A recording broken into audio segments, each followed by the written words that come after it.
Magandang araw sa inyong lahat. Ang kwentong inyong matutunghayan ngayon ay tungkol sa mag-asawang si Tony at si Pam. Kasama ang kanilang kaibigang si Mark. At ito ang kanilang kwento. Si Mark ay isa sa mga kaibigan ni Tony na madalas tuwing pumunta sa bahay nila para makipag-inuman. Guwapo din ito at may angkin ring kakisigan. Pero mahihain si Mark sa mga chicks at mas lalo siyang mahihain pagdating kay Pam dahil matindi ang crush nito dito. Maganda ang ugali at matindi ang sense of humor ni Mark. Pero kapag nakikiupo na si Pam sa inuman nilang magbarkada ay biglang konti na lang ang mga sinasabi nito at mas dumadalas na lang ang patingin-tingin sa napaka-sexy at napakagandang si Pam. Hindi ito kay si Mark. May mga naging girlfriend na din ito na magaganda din naman. Marunong itong dumiskarte at magpatawa ng babae kapag komportable na siya. Ang problema lang talaga ay kapag hindi mag-initiate ang babae na kausapin siya ay talagang nahihiya ito at hindi gagawa ng unang hakbang. Halata ni Tony ang kakaibang pagtingin ni Mark para kay Pam. Sumabi sa isipan niya kung pwede kayang si Mark ang pumalit kay Ron. Kung hindi niyo na itatanong, si Ron pala ay naging kalaguyo ni Pam habang sila ay mag-asawa ni Tony. Ngunit mahirap dahil medyo nawiwerduhan si Pam kay Mark at feeling niya ay may pagka-stalker ang dating. Hindi na pinaliwanag pa ni Pam kung bakit. Pero alam ni Tony na ito'y dahil hindi mapigilan ni Mark na tumitig palagi ng gusto sa asawa niya. May isang naisip na plano si Tony upang posibleng may mangyari sa dalawa at ito ay sa pamamagitan ng isang plano. Sa isang kahinaan ni Pam, sinimulan niyang isagawa ang planong ito isang umaga ng Sabado. May lakad sila ni Pam at sinabihan niya si Pam at dadaan muna sila sa bahay ni Mark dahil hihiram siya ng drill dito. Hindi nakalak ang gate ni Mark kaya diretso na si Tony sa pintuan ni Mark at kumatok ito habang nasa likod niya si Pam. Ang suot ni Pam nung umagang iyon ay isang sundress na spaghetti ang strap. Ang cut ay nasa itaas na bahagi ng kanyang binti. Hindi gaano kataas pero kita pa rin ang malaking parte ng kanyang maputing mga legs.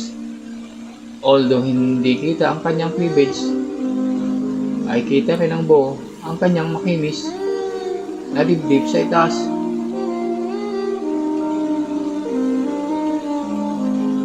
Ang sexy ni Pam sa ganitong suot. Hindi garapalan ang kanyang suot, pero suwaming suwabe. Ang ganda rin tingnan ni Pam. Nakaluway ang kanyang buhok at nakabagsak ito na nasa likod lang ng kanyang napakakinis at napakagandang mukha. Tinititigan ni Tony ang kanyang asawa. Grabe, mukhang swiswertehin ang kaibigan ko pagising niya ngayong umaga dahil ang maladyos ang asawa ko ang unang masisilayan niya. Natawa si Tony sa kanyang sarili habang naisip niya ito at bumukas na nga ng bahagya ang pinto at sumilip si Mark na halatang kagigising lang. Oy pre, lang niya as usual, mataas na ang araw, tulog ka pa rin, ang sabi ni Tony. Gagi, Sabado ngayon, siyempre babawi talaga ako ng tulog. Ginising mo pa ako. ang medyo naasiwang tubo ni Mark. Sorry pre. Kailangan ko na talagang hiramin yung grill mo. Hindi na ako makapaghintay na dalhin mo sa bahay. Hindi mo ba ako papapasukin? Ang sagot ni Tony. Binuksan na ng gusto ni Mark ang pintuan at nagulat siya nang makita si Pam na nasa likod pala ni Tony. Hindi agad ito nakasalita. Ninitian naman ni Pam si Mark at binati ito. Hi Mark! At binagayway ang kanyang kamay. Pagkatapos ay dali na agad nitong binaling ang kanyang tingin mula kay Mark papunta sa kanyang asawa. Talagang naiilang pa rin si Pam kay Mark. Hi Pam, hindi ko alam na sumama ka pala. Nakakahiya. Ang medyo nauutal nitong sagot. Ang dahilan kung bakit sinabi ang nakakahiya ay naka-boxer short lang siya. Ibinalik ni Pam ang tingin sa kanyang mga mata. Ngunit bago ito, ay bahagya itong tumingin sa ibabang bahagi ng katawan ni Mark na hindi nakaligtas sa obserbasyon ni Tony. Kami nga ang dapat mahiya sa'yo. Ito kasing si Tony, ang kulit.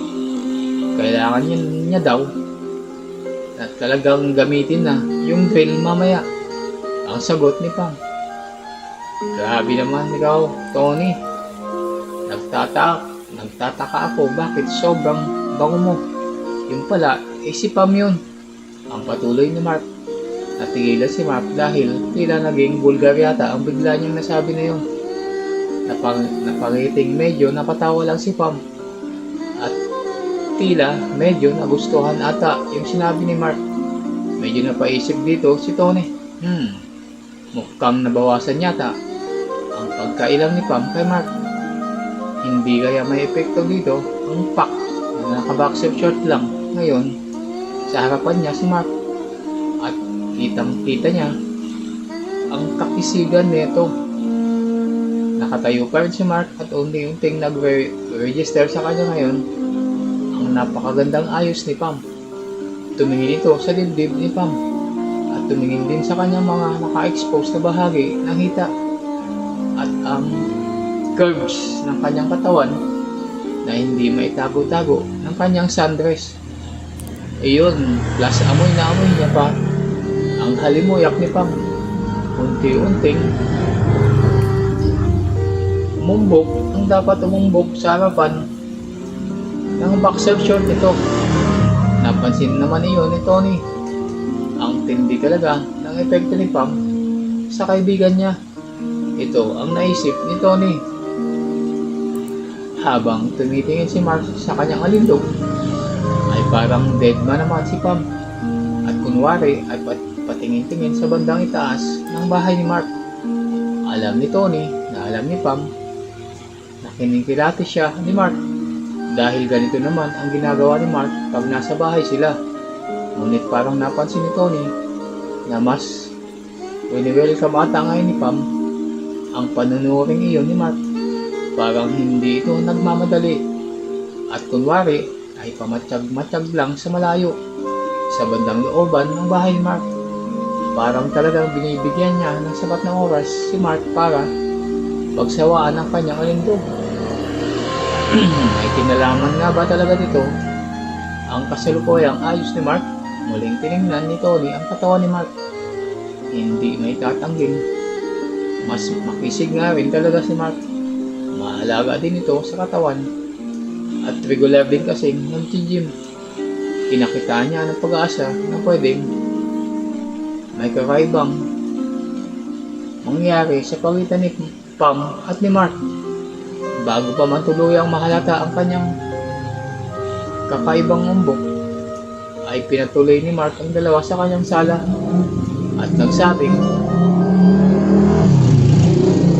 bibihis lang muna siya. Nagmistulang tumalikod si Mark at ito ang nagsimulang tumalikod si Mark at ito ang hinihintay ni Tony. Pinuwesto niya ang kanyang katawan sa anggulong makikita ng sulok ng mga matang kung ano ang gagawin ng asawa niyang si Pam. Hindi nabigo si Tony dahil pagkatalikod ni Mark ay biglang ibinaba ni Pam ang ulo niya at tumingin ng diretso sa likuran ni Mark. Nanatili itong nakatingin dito habang lumalakad papalayo si Mark, habang silang dalawa ay magkasunod na lumalakad din papasok. Nang ganap silang makapasok sa bahay ni Mark ay natambad sa kanila ang napakagulong sala nito.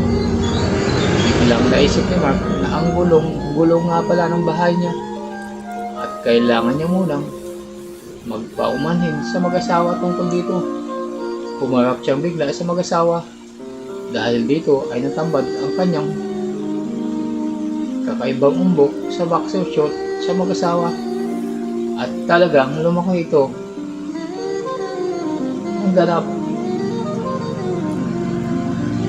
ay oo nga pala, pasensya na at magulo yung bahay ko, ang sabi ni Mark, na ngayon ay bigla namang naalala na sobra na ang pagkaumbok sa loob ng kanyang boxer short. Tinignan ng pasimple ni Tony ang bagay na yun at nakita niya medyo hindi normal ang laki nito. Jackpot! Mukhang pwedeng kunan nito ang iniwang puwang lepon kay Pam. Ang excited na naisip ni Tony. Lumingon si Tony kay Pam at sinabi dito ang Han, sensya ka na ha, ganyan talaga si Mark, burara. At habang sinasabi niya ito ay naobserbahan niya na nanlalaki ang mata at nakatitig lang ng diretso si Pam sa mga mata ni Mark na sinyalis kay Tony na tumingin at nakita nito ang hindi dapat makita. At marahil pati rin nakita nito nakakaiba nga ang laki nito at ngayon ay natitense at pinipilit na ipakitang deadma lang siya, pero sa halip na mabukhang deadma ay kinakitaan ni Tony ng pagkasabik ang mga tingin na iyon ni Pam. Sa halip na emotionless ay naging malagkit ang mga ito habang nakatitig sa mga mata ni Mark. Na-excite lalo si Tony dahil gumaganda ang sinimulan nitong bagong plano na hindi man lang sumubok na sumagot si Pam sa tinugon ng kanyang asawa at patuloy lang nakatingin sa mga mata ni Mark. Nadinig niya ang asawa niya, ngunit tila nawala yata ito ng bahagya sa pag-iisip kaya walang naisagot. Ibinaling na lang uli ni Tony ang kanyang ulo sa direksyon ni Mark. Nakipagpalitan ang biroan si Mark at Tony at nagtatawanan. Nang matapos ang kanilang biroan ay pumasok si Mark sa kanyang kwarto upang magbihis. Dito lang ganap na naobserbahan ni Pam ang sala ni Mark. Talagang magulo nga ang bahay niya. Nagkalat ang mga kagamitan kung saan sinabi ni Tony na wala kasing kasamang babae si Mark sa bahay at nanay niya lang ang naglilinis dito paminsan-minsan kapag bumibisita ito. Titig na titig si Pam sa mga kalat sa sala at nakikita ni Tony dito ang pagkagigil. Ito ang inaasahan ni Tony na kahinaan ni Pam na gusto niyang i-exploit. Ayaw ni Pam ang kalat at talagang sinadya niyang ipakita kay Pam ang kalat sa loob ng bahay ni Mark upang mas madali itong makumbinsin sa kanyang gagawin. Suggestion na pwedeng magbigay daan sa katuparan uli ng kanyang pantasya. Medyo natagalan ng konti sa pagbihis si Mark. Ang iniisip ni Tony, siguro ay ginawa itong nilagaw muna sa loob ng kwarto dahil nangangalit talaga ang nakita niya kanina.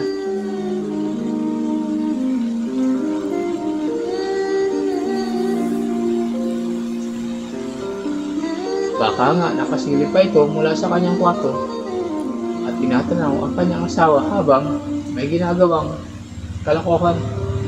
Nakaupo kasi si Pam sa sofa. na nakaharap sa direksyon ni Mark. Kung may butas somewhere sa kanyang kwarto, ay talagang makikita niya ang mga mapuputi at mahahabang legs ni Pam.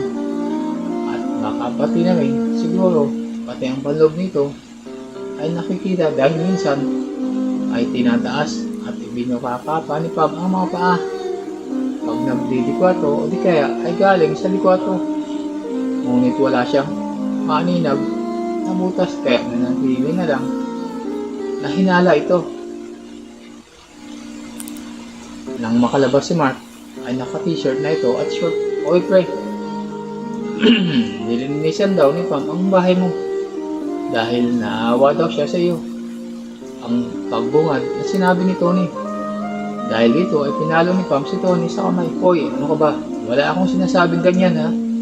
Ang sabi ni Pam, hahaha, anong wala? Sabi mo sa akin, igigil na gigil ka sa kalat. Kaya gusto mong sunugin lahat. Huwag mo na lang isama sunugin ang bahay ni Mark ha. Ang patuloy na biro ni Tony. Tol, huwag mo ang isama ang asawa mo sa kalokohan mo. Nakakahiya ang hirit ni Mark. Sabay tingin kay Pam. O Inday, bumili ka nga ng coke dyan sa may tindahan at kita mong meron akong bisita dito. Patuloy niya. At nagtawanan silang tatlo. Ganun ba? Biglang sabay ginawa mo akong full-time na katulong. Ang tugon ni Pam, napansin ni Tony na mukhang nabawasan ang pagkamahiyaan ni Mark kay Pam at nakapagdok na ito sa harapan nito at mukhang naibsan rin ang pagkailam ni Pam kay Mark. Di yata ang exposed na katawan lang pala ni Mark ang magsisilbing icebreaker sa pagitan ng dalawa. Akalaan mo nga naman ang natatawang naisip ni Tony. Biglang nagseryoso si Tony. Hindi nga pa, kakalpay ka naman kapag weekends. Baka naman pwede mong matulungan itong kaibigan ko. Ang sabi nito kay Pam. Boys, Alba pre, wag na. Nakakahiya. Darating naman yung nanay ko. Sa kanya ko na lang ipapalinis. Ang sabat ni Mark. Kailan naman siya darating? 2 months from now? Ay nako. Tinitingnan ng maigi ni Pam ang buong kabahayan at sa totoo lang ay talagang nanggigil siya. At habang nagtatalo si Mark at Tony ay biglang sumikit at nagsalita. Si Pam, sige Mark, lilinisin ko ang bahay mo. Biglang natigilan si Mark. Ako wag na Pam, masyadong nakakahiya. Lalo't napipigilitan ka lang dahil sa pag-udyok nitong asawa mo. Ang sabi nito, hindi Mark, gusto kong linisan itong bahay mo. Dahil totoo, ang sabi niyang, nanggigil at excited akong maglinis ng kalat. Pero may isa lang akong kondisyon. Pag maglilinis ako dito sa bahay mo, ang sagot ni Pam, ano yun? Ang tanong naman ni Mark, wag mo akong tatawagin Inday. Habang naglilinis ako, sagot ni Pam. At dahil doon, ay nagtawanan silang tatlo. O siya, kung wala namang pilitan, sige, bahala ka Pam. Salamat in advance, sabi ni Mark. Numitigil lang si Pam. At napagkasunduan ng tatlo na sa next Saturday ay babalik si Pam upang linisin ang bahay ng kaibigan ng asawa niya.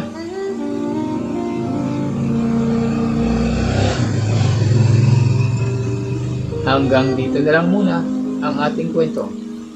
Kung nagustuhan nyo ang panimulang kwento sa araw na to, sana ay huwag kalimutan mag-subscribe, like at comment para updated kayo sa mga susunod pang mga video. Salamat sa lahat ng mga nanonood ng aming video. Hanggang sa muli. Thank you very much.